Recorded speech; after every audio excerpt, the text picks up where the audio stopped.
Он сам пригласил. Отвечаю, он сам пригласил. Окей, кто это вообще человек в маске, который так агрессивно настроен на мусульман?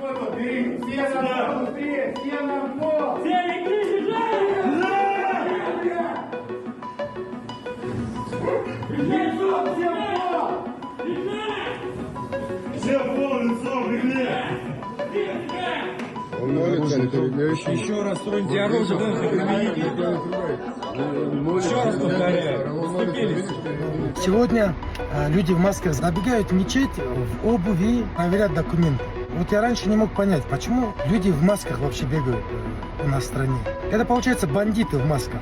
То есть они делают, что хотят. Неправомерные действия могут себе позволить, и им за это ничего не будет. Если даже вы хотите что-то сделать, должен зайти один человек, разуться, подойти к имаму и сказать: сейчас мы собираемся проверить документы. За мечетью на выходе будут стоять люди в масках. И мы собираемся проверять документы у всех выходящих из мечети.